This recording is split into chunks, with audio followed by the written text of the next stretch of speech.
भगवतो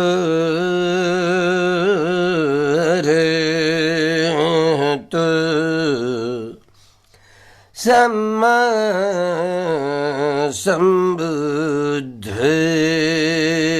सम्बुद्धस्स नमो तस्स भगवतो अरहतो सम्मा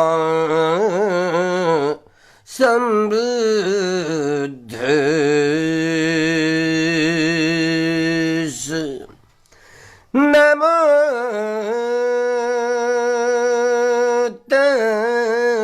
तस्स भगवतो अरहतो सम्मा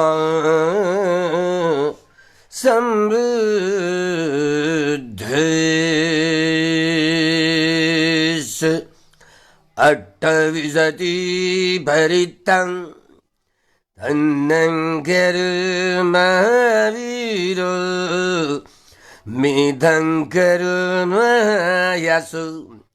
शरणं कर्म लोकहितो दीपंकर ज्योतिंधर तन्हं कर महावीरो मेधं कर्मयसु शरणं कर लोकहितो दीपंकर ज्योतिंधर कोंडन्योजन बाबुक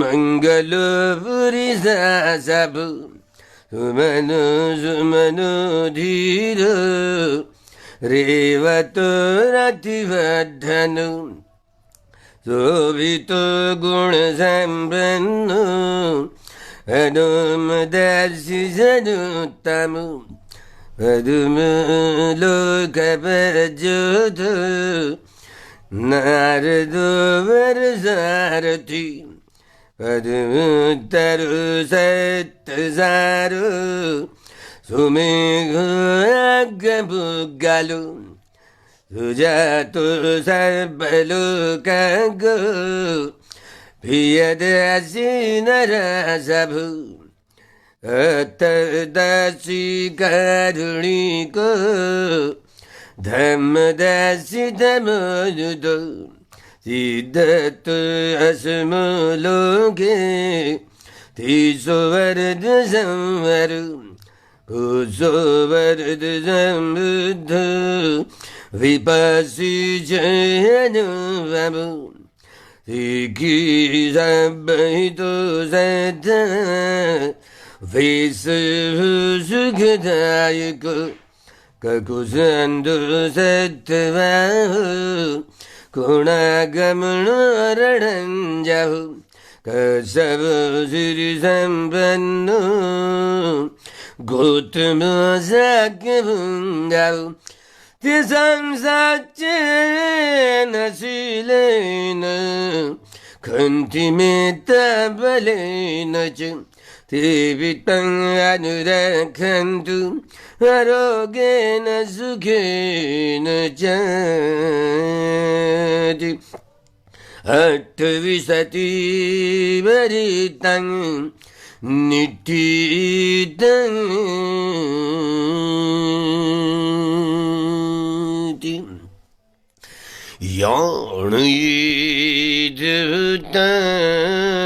याणयेद्भूतानि समागतानि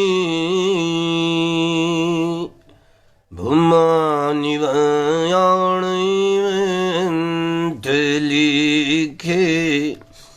तथागतं देवमनुष्यपूजितं बुद्धं नमस्सामि सुवेति होतु धम्में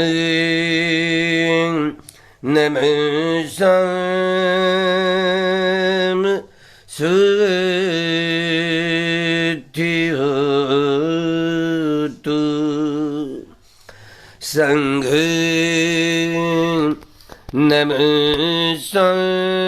नमस्साम सुद्धि होतु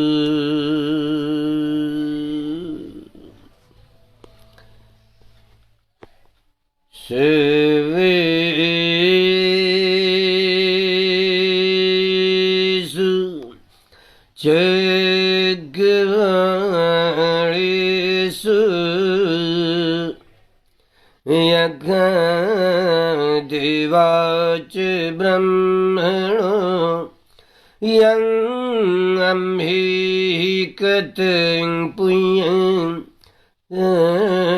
प्रसम्पत्ति साधकं सर्वेतं अनुमोदित्वा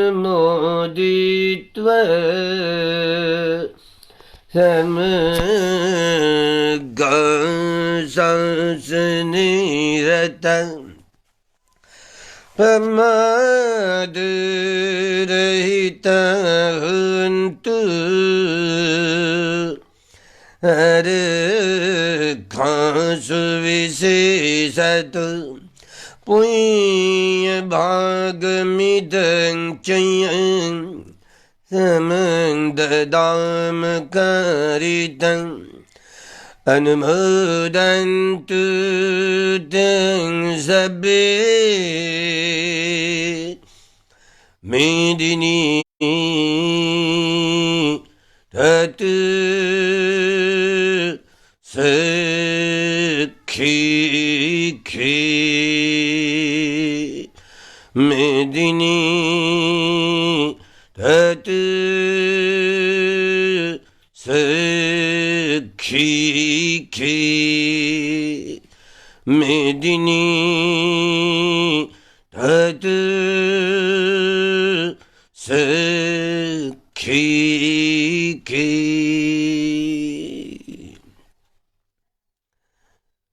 नमो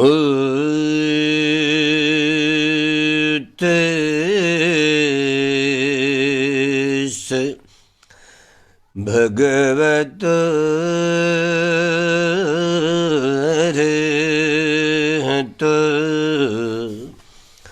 सम्मा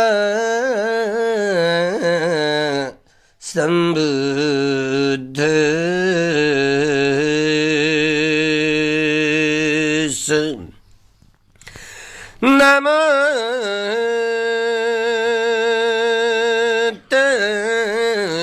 तस्सै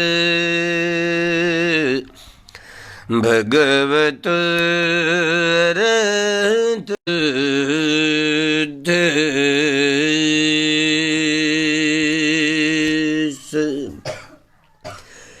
नमो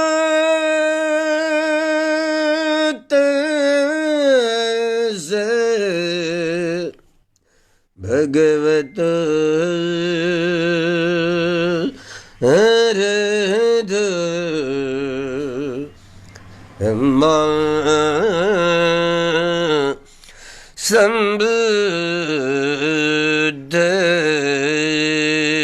सम्बुद्धस्स ये च बुद्धायतीता च ये च बुद्धायनागता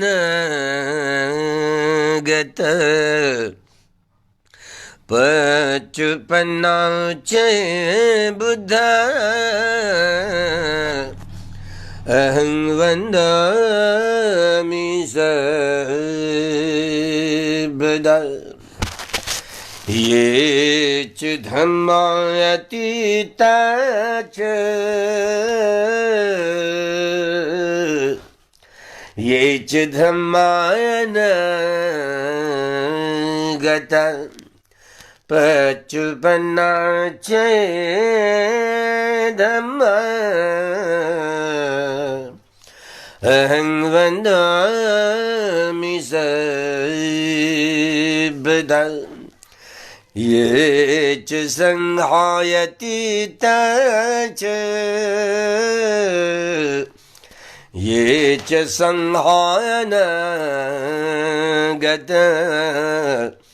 पचुवना जय संग वंदामि सबदा।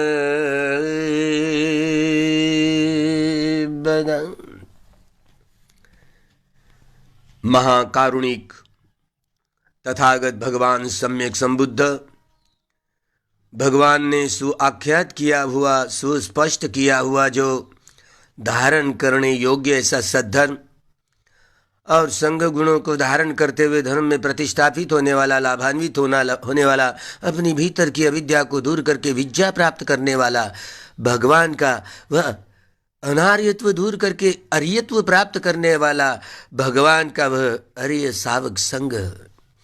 प्रथमतः इन तीन रत्नों को अभिवादन करते हुए जो भगवान की वाणी पर जब जब भी कहीं संदेह उत्पन्न हुआ, विचिकित्सा उत्पन्न हुई, तब तब धर्म में पके हुए लोगों ने, पूजनीय भिक्षु संघ ने इकट्ठा आकर के बार बार संगायन किया। और जो छठे संगायन तक जहाँ जहाँ भी जैसे जैसे बुद्ध वाणी पर कोई प्रश्न चिन्ह लगा, कोई विचिकित्सा हुई या संदेह हुआ, तो भगवान की वाणी को शुद्ध रूप से बरकरार रखने के लिए अलग अलग संगायन हुए। उन सभी महानु जिन्होंने संगायन लॉन्च करके संगायन में भगवान की मूल वाणी को सुरक्षित रखा है, उन सभी महानुभावों को याद करते हुए और जहाँ युगों युगों की जाति व्यवस्था की गुलामी की बेड़ियों को ध्वस्त करके द्वितीय बुद्ध शासन के जो शिल्पकार रहे, 3 शरण 5 शील और एवं 22 प्रतिज्ञाओं की सुंदरता की, धर्म की सुंदरता की झालर चढ़ा करके द्वितीय बुद्ध शासन के वह शिल्पकार रहे, आधारशिला बने। वह भावी बुद्ध बोधिसत्व परम पूज्य डॉक्टर बाबा साहेब अम्बेडकर जी को वे वंदन करते हुए, प्रणाम करते हुए यहाँ बुद्ध के विषय में थोड़ी जानकारी हासिल करेंगे। अभी अनेक जो 28 बुद्धों का नाम यह 28 परिचित सूत्र में कहा गया है। बुद्ध और ये सम्यक संबोधि ज्ञान को प्राप्त करने वाले महापुरुष होते हैं। दीघ निकाय सूत्र में, त्रिपिटक में जो सूत्र पिटक में आया हुआ दीघ निकाय, जिसमें लक्षण सूत्र, जिसमें सिर से पांव तक और पांव से सिर तक इस 3.5 हाथ वाली काया जो भी कोई सम्यक संबोधि प्राप्त करने वाले महापुरुष हुआ करते हैं, उनका अंग प्रत्यंग शरीर और मन से प्रति एक ऊंचे कोटि का प्रकृति अपने नियम के आधार पर चलती है। अंग प्रत्यंग परिपूर्ण विकसित हुआ है।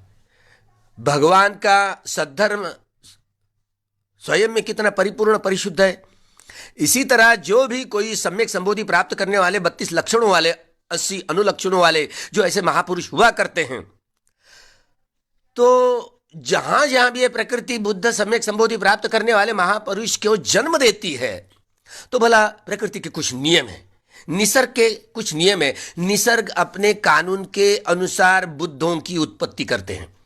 जब भी कोई बुद्धों की उत्पत्ति होती है तो निसर्ग के कुछ ऐसे कानून होते हैं जो कोई व्यक्ति मनुष्य लोक में, देवता लोक में सम्यक संबुद्ध नहीं हुआ करते।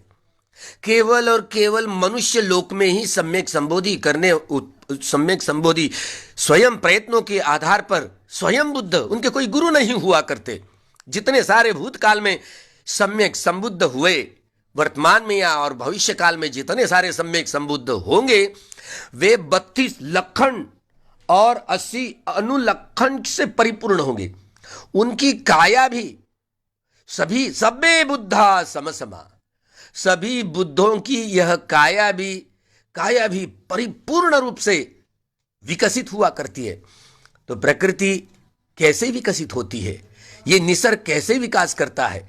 निसर्ग के ऐसे विकास की चरम अवस्था जो होती है, उस चरम अवस्था का चरम बिंदु वही सम्यक संबोधि प्राप्त करने वाले महापुरुष हुआ करते हैं। न जाने शब्द पकड़ में आ गया तो न जाने किसी को भी महापुरुष लगवाते हम लोग। बड़ी मिथ्या धारणा है, हम सब की मिथ्या धारणा है। दीघ निकाय सूत्र में जो लक्षण सूत्र में जो बात कही गई कि महापुरुष के ऐसे कुछ लक्षण होते हैं। अब यह कोई व्यक्ति हो, मनुष्य जीवन में ही सम्यक संबुद्धत्व प्राप्त करने के लिए, वो कोई हो, मनुष्य जीवन में ही सम्यक संबुद्धि प्राप्त करने वाले महापुरुष उत्पन्न हुआ करते, देवता लोग में नहीं। ये भ्रम है, भ्रांति है। तो मनुष्य लोग में प्रकृति का ऐसा नियम है, जो कोई सम्यक संबुद्धत्व प्राप्त करने का सम्यक संकल्प करता हो, जैसे कि यह तापस सुमेध की बात। अब यह सिद्धार्थ जो गौतम थे, जो शाक्य कुल में क्षत्रिय जो वर्ण में जो जन्म हुआ, तो शाक्य कुल में जन्म हुआ। उनकी माता जी का नाम महामाया जी, पिताजी का नाम शुद्धोधन। भला इस जीवन में जो सिद्धार्थ गौतम ने अपने 300 पारमिताओं का पहाड़ खड़ा कर दिया, महाकारुणिको नाथो हितायं सब्ब पाणिनं पुरेत्वा पारमी सब्बा पत्तो संबोधिंग उत्तमं। जो सिद्धार्थ गौतम हुए, महाकारुणिक लोकनाथ ने सभी प्राणियों के हित के लिए, मनुष्य या मनुष्यतर प्राणी है, उन सभी प्राणियों के हित के लिए अपने पारमिताओं को परिपूर्ण किया। 10 पारमिताएं, 10 उपपारमिताएं और 10 परमत्थ पारमिताएं। दान, शील, नैकम्य, वीर्य, प्रज्ञा, शांति, सत्य, अधिष्ठान, मैत्री और उपेक्षा, ये 10 पारमिताएं। इसी तरह 10 उपपारमिताएं, दान उपपारमिताएं, शील उपपारमिताएं, नैकम्य, इसी तरह ये 10 उपपारमिताएं और फिर 10 पारमिताएं, दान परमत्थ पारमिताएं, शील परमत्थ पार, नैकम्य परमत्थ, इसी तरह ये 300 पारमिताओं का पहाड़ खड़ा किया। तो ही जब कोई व्यक्ति सम्यक संबोधि प्राप्त करने की यह सम्यक संकल्प जो धारणा होती है, जैसे कि भगवान दीपांकर का समय, जब इसी जो प्रकृति में जो भगवान दीपांकर हुए, उस काल में जो वहीं अमरावती नगरी से गुजर रहे थे, बड़ी अमरावती पुरानी नगरी गुजर रहे थे, वह भगवान दीपांकर सम्यक संबुद्ध राजा महाराजाओं ने बड़ी तोरण पताकाएं लगाकर उनके स्वागत के लिए रखा था। लेकिन ये तापस, ये ब्राह्मण कुल में पैदा हुआ ये तापस सुमेध उनका नाम, अब वो लोकीय 8 लोकीय ध्यानों में परिपूर्ण था। दिव्य चक्षु, दिव्य शोध, परिचित ज्ञानी, इद्धिपात का अभ्यास, और जहां परिचित ज्ञानी, पुब्बे निवासानुसति का, ये पांचों प्रकार की अभिज्ञाओं के ये 8 लोकीय ध्यान के आधार पर प्राप्त भी कर चुके थे। लेकिन आश्रय क्षय नहीं हुआ था, उनके 10 पारमिताओं के घड़े भर चुके थे। जैसे भगवान दीपांकर उस नगरी से जो गुजर रहे थे, एक नाला था, उसमें कीचड़ था। तापस सुमेध को यह एहसास हुआ, अरे भगवान दीपांकर सम्यक संबुद्ध यहीं से गुजरेंगे, तो भला यहां पर कीचड़ है। अरे कीचड़ रहा, यहां पर जो कीचड़ रहा ना, तो उनके पैर कीचड़ से गंदे हो जाएंगे, मैले हो जाएंगे। भला क्यों न मैं फोड़ा ठोकना लेकर के वह रेती डालने लगे धीरे धीरे, और एकदम भगवान सम्यक संबुद्ध और उनका भिक्षु संघ बुद्धं शरणं धम्मं शरणं संघं शरणं गच्छामि कहते हुए वो आ रहा है, कदम कदम नीची आंखें करते हुए आ रहा है, नजदीक पहुंच गया। तापस सुमेध को बिल्कुल नहीं, इतना सुधरा नहीं उनको।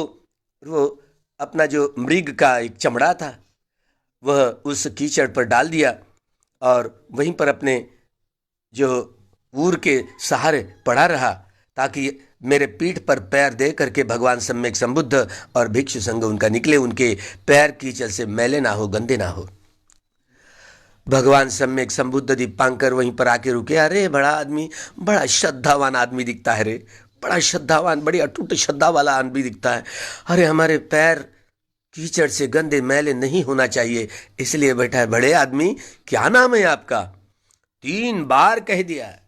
3 बार कहने के बाद वह ऐसे लोटांगन जैसे दंडवत ऐसे नमन किया, वंदन किया और कहा, बनते भगवान, आप ही भगवान दीपांकर सम्यक संबुद्ध है ना?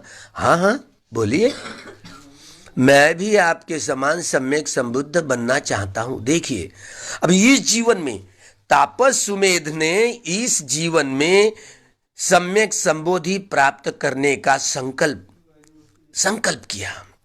अब भला कैसे सम्यक संकल्प होता है? कैसे सम्यक संकल्प होता है? कोई व्यक्ति सम्यक संबोधि को प्राप्त करता है तो किसी न किसी प्रत्यक्ष काल में वह किसी सम्यक संबुद्ध के सामने वह सत्य क्रिया करते हैं कि मैं ही इसे अभिसंकार की यह प्रक्रिया कही जाती है, जो कि कोई बोधिसत्व। तो यह बोधि सिद्धार्थ गौतम के 4 असंख्य, ये 1,00,000 कल्प इतनी सारी जीवन यात्राएं करनी पड़ी। पहला यह बोधिसत्व का जीवन, जैसे 550 अपनी जातक कथाएं दिखती, केवल 550 नहीं है, 4 असंख्य, ये 1,00,000 कल्प इतनी सारी जातक कथाएं हैं। तो 4 असंख्य 1,00,000 कल्प इतने सारे बोधिसत्वों की जीवन यात्रा से गुजर रहे थे। पहला प्रथम जीवन यह सिद्धार्थ गौतम का बोधिसत्व का प्रथम जीवन, यह तापस सुमेध का जीवन है। कोई व्यक्ति हो, जब तापस सुमेध सम्यक संबोधि प्राप्त करने के समय में यह भगवान दीपांकर सम्यक संबुद्ध के सामने अभिसंखार, ये प्रक्रिया होती है, जो अभिनिवार, जो प्रक्रिया होती है, यह अभिनिवार के हर कोई बोधिसत्व सम्यक संबोधि के प्राप्त करने वाले सम्यक संबुद्धों के सामने यह प्रक्रिया होती है, अभिनिवार प्रक्रिया। इससे प्रथम जीवन कहा जाता है बोधिसत्व का। तो तापस सुमेध यह सिद्धार्थ गौतम का बोधिसत्व का प्रथम जीवन है। तापस सुमेध से लेकर सिद्धार्थ गौतम तक 4 असंख्य 1,00,000 कल्प इतनी जीवन यात्राओं से उनको गुजरना पड़ा। तब कोई ये 30 लक्षण, 32 लक्षण और 80 अनुव्यंजन, अनुलक्षण इस शरीर को प्राप्त हुए, परिपूर्ण, परिशुद्ध।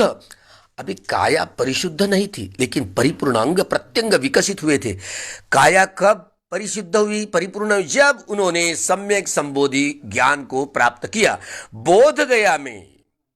अब भला देखे, हर कोई सम्यक संबुद्ध की सभ्य बुद्धा समसमा बोधि प्राप्त करने के प्रकृति के कुछ नियम है।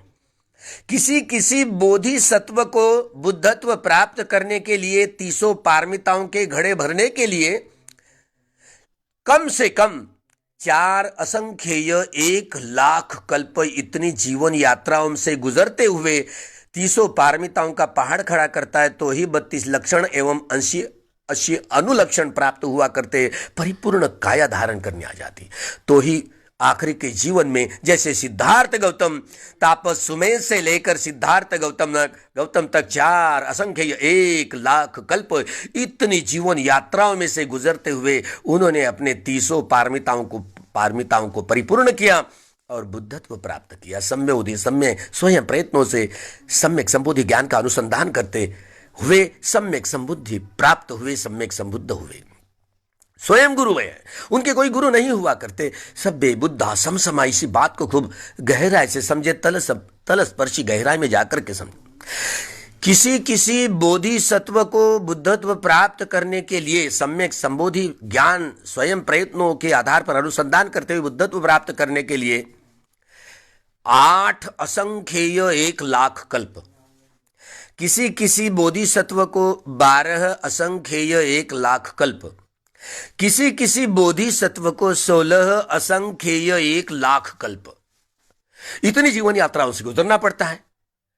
भला अभी ये इसी महाभद्र कल्प में कोणागमन, ककुसंद, काश्यप, सिद्धार्थ गौतम और अर्यमैत्रेय बुद्ध, ये 5 सम्यक संबुद्ध होंगे। 5 सम्यक संबुद्ध। भला 4 तो हो चुके, चौथा ये इस महाभद्र कल्प में जो चौथे सम्यक संबुद्ध जो गौतम, सिद्धार्थ गौतम, उनके बुद्ध शासन में हमारा अब यह मनुष्य जीवन है। हम सबका, सभी संप्रदायों के सारे लोग, सभी विश्व के सारे लोग मनुष्य जन्म लिए। दुर्लभो मनुष्य भाव, अर्थात भगवान के इस बुद्ध शासन में हमने जन्म लिया। हम सभी ने कितने पुण्यवान है, पुण्यवतियां हैं। लेकिन इसी महाभद्र कल्प में आखिरी के मैत्रेय मैत्रेय आर्य मैत्रेय सम्यक संबुद्ध आएंगे और वे 16 असंख्येय 1 लाख कल्प इतनी जीवन यात्राओं में से गुजरते गुजरते 30 पारमिताओं का पहाड़ खड़ेंगे। वह कितने साल जिएंगे? कितने? 1 लाख कल्प।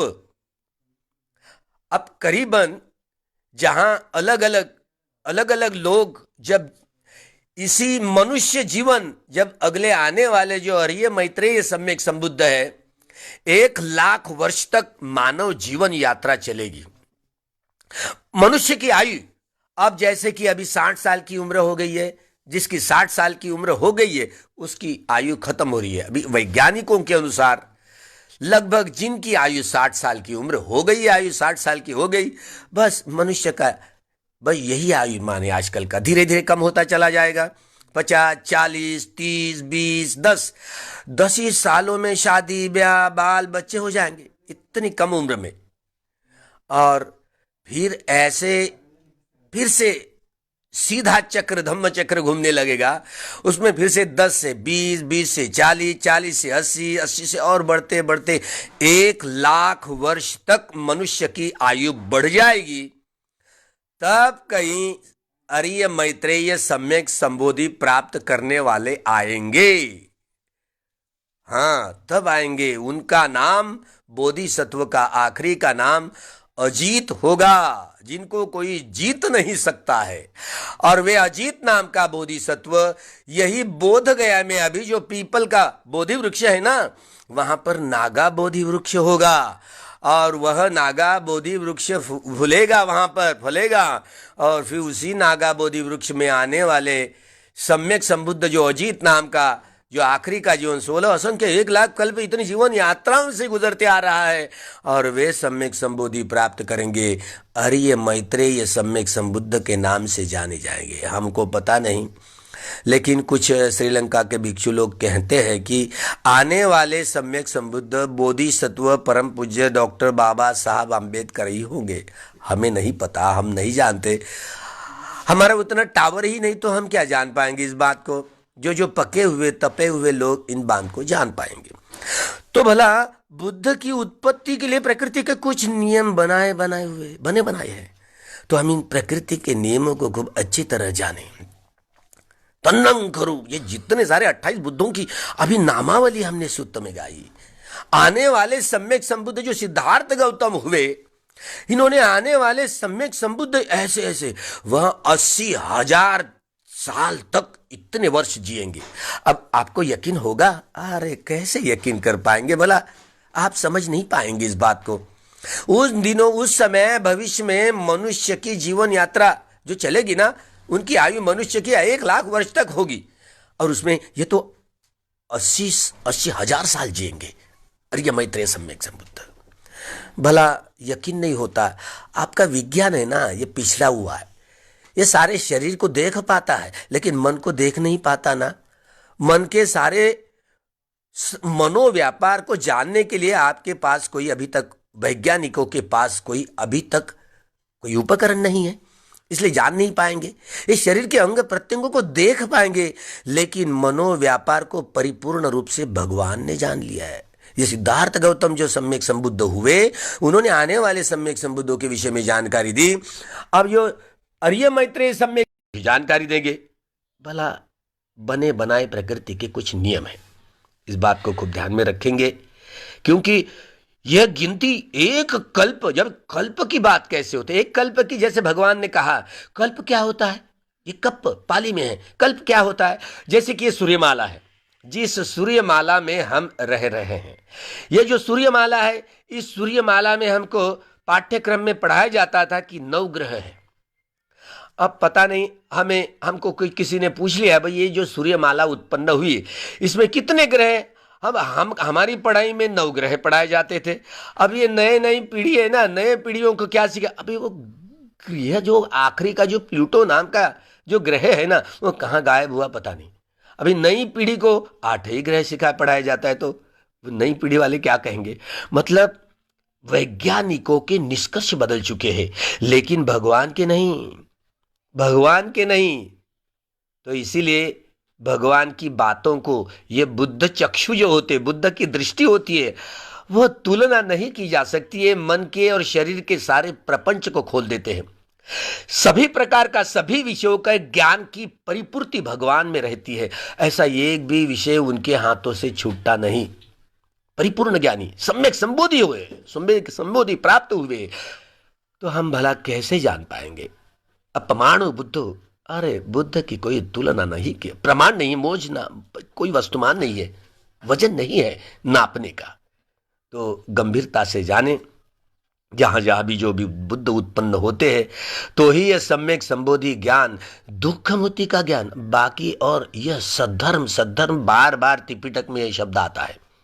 भगवान बुद्ध ने, सिद्धार्थ गौतम ने जब बुद्धत्व प्राप्त हुआ तो बौद्ध धर्म की स्थापना नहीं की। अरे धर्म तो सार्वजनिक होता है। धारेति इति धम्मा, धर्म की व्याख्या यह है, जो धारण किया जाता है उसे ही धर्म कहा जाता है। प्रकृति जो भी धारण करती है उसे ही धर्म, प्रकृति का नियम। उत्पादो यधम्मिनो, ये उत्पाद होकर वे होना, ये लोकीय धर्म है, लोकीय स्वभाव है। लेकिन ऐसा भी कुछ होता है जो उत्पन्न नहीं हुआ करता और नष्ट भी नहीं हुआ करता, उसको नित्य कहा जाता है। वही सत्य है, वह लोकोत्तर सत्य है। जैसे कि आज बबल चेंबर, यह यंत्र के द्वारा कि हम ये देख पाएंगे एक सेकंड में, एक सेकंड, ये प्रकाश का कितना सारा कितनी रफ्तार होती है, कितना वेग होता है। एक सेकंड में 3 लाख किलोमीटर, एक आंकड़े पर 22 बिंदियां लगा जाए, इतनी बार एक सेकंड में यह सारी प्रकृति उत्पाद होकर के वे होती है। उत्पाद धम्मिनो, ये लौकिक धर्म है।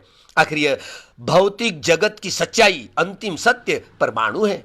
उसे ही भगवान ने प्राचीनतम काल में 8 कलाप कहा। अग्नि वायु जल पृथ्वी धातु, उनके 4 गुण, ये 8 कलापों में बनाए हुआ ऐसे सूक्ष्माति सूक्ष्म कण, जिसे 8 कलाप कहा गया। आधुनिक भाषा में उसको परमाणु कहते हैं। ये प्रकृति है, अग्नि वायु जल पृथ्वी धातुओं के प्रपंच को मोजने का काम, नापने का काम, यह बबल चेंबर अल्बर्ट आइंस्टाइन के यंत्र ने किया है।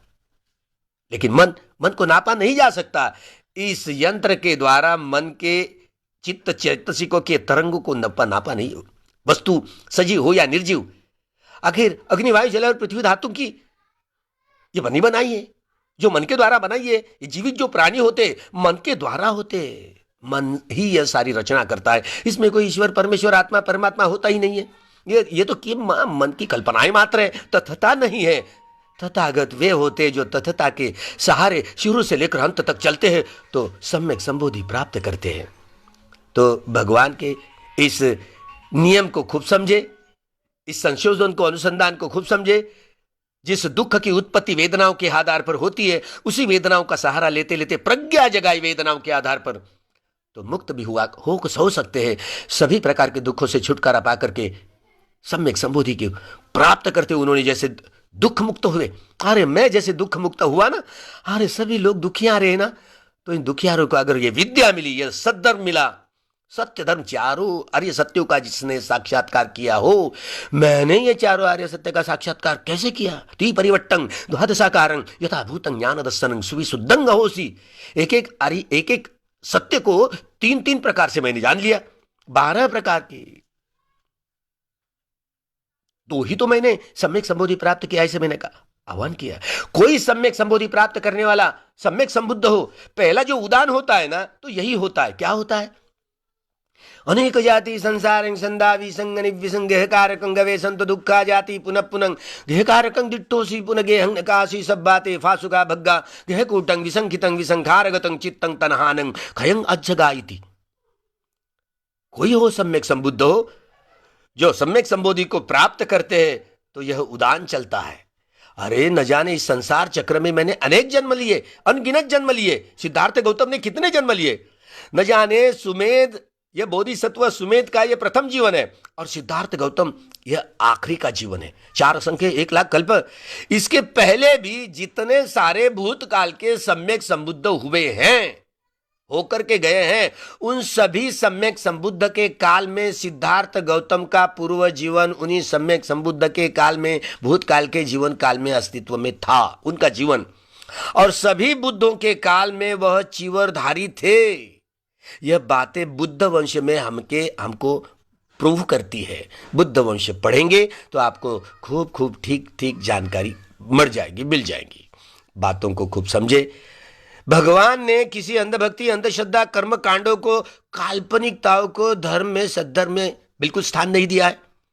शुरू से लेकर अंत तक, ये कोई नासिका के भीतर जो जन्म से लेकर मरते दम तक हर व्यक्ति के पास में जो सांस होता है, कल्पना थोड़ी करते हम लोग। अरे तथाता ये क्या सांस हिंदुओं का, बौद्धों का, जैनियों का, ये मुस्लिमों का, ईसाइयों का कहते, अरे सबका है। इसलिए सद्धर्म सबके लिए, सबका कल्याणकारी होता है, सद्धर्म एक ही होता है। ये तो बौद्ध कहने वाले, हिंदू कहने वाले, जैन कहने वाले, ईसाई कहने वाले, मुस्लिम कहने वाले, यहूदी, अरे ये तो संप्रदाय है, इसे धर्म नहीं कहा जाता भाई। धर्म एक ही होता है और वो सत्य होता है, इसलिए विशुद्ध होता है, इसलिए विशुद्ध होता है, वह सत्य होता है। चारों आर्य सत्यों का जिन्होंने ज्ञान को प्राप्त किया हो, धारण किया हो, तो ही लाभान्वित होता है। वह श्रोतापन्न सकदागामी अनागामी अरहत्व प्राप्त करता है, अपने जड़ को बदलता है। राग मूलक, द्वेष मूलक, मोह मूलक, बुद्धि मूलक, वितर्क मूलक स्वभाव को जड़ से बदलने में वह व्यक्ति कामयाब होता है, जो लाभान्वित होता है, धर्म में स्थापित होता है, प्रतिष्ठापित होता है, श्रद्धा मूलक स्वभाव वाला व्यक्ति बनता है। किसी प्रकार का कोई अकुशल कर्म करने में वो चित्त की चेतना ही सब बंद हो जाती है। वह वीत रागी, वीत द्वेषी, वीत मोही होकर के बंद काम करता है। मनुष्य स्वभाव बदलता है। एक मनुष्य की ठीक ढंग से रचना करने के लिए सद्धर्म में यही रसायन ऐसी चीज है। बोधिसत्व परम पूज्य डॉक्टर बाबा साहब ने अंबेडकर जी द्वारा यह तथ्यता जो पढ़ाई, इसलिए वे द्वितीय बुद्ध शासन के कर्णधार रहे। उनकी यादें करते हुए, आगे आने वाले संबुद्ध को वंदन करते हुए यही मैं विराम देता हूं, अपने इस वाणी को विराम देता हूं। बुद्ध वाणी सदैव सबके कल्याण की रहे। खूब मंगल हो, खूब कल्याण हो। श्री चक्रवाळेषु यज्ञ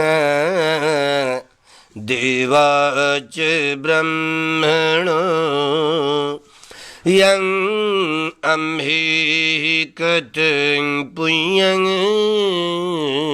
जब संपत्ति साधकं सब्बेतं अनुमोदित्वा समगासासनिरतं प्रमदरहितहन्तु अरखासु विशेषतु पुण्यभागमिदं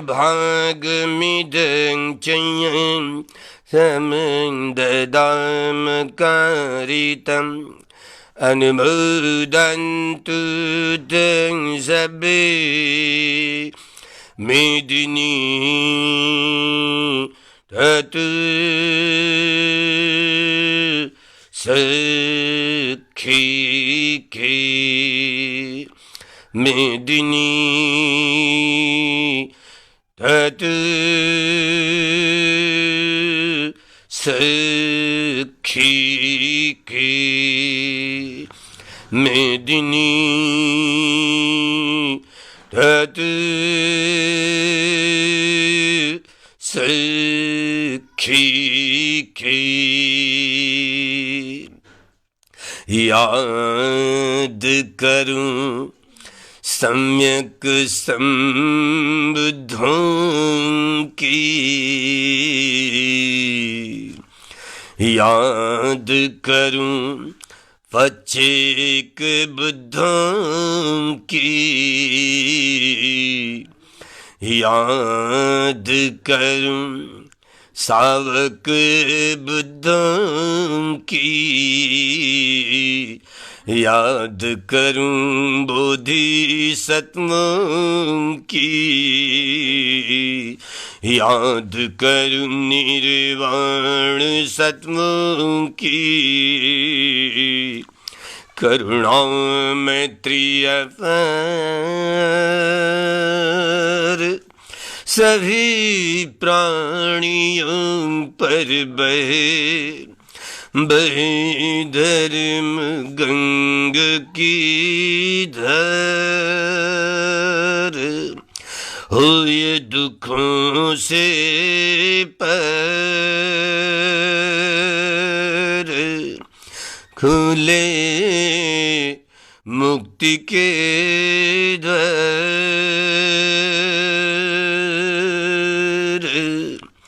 सुखी होय संसार।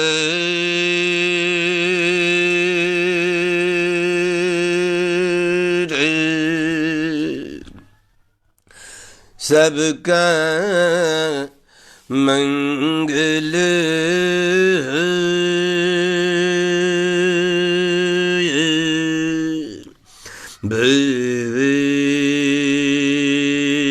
भवेतु सर्वमंगलं, भवेतु सर्वमंगलं, भवतु सर्वमंगलं।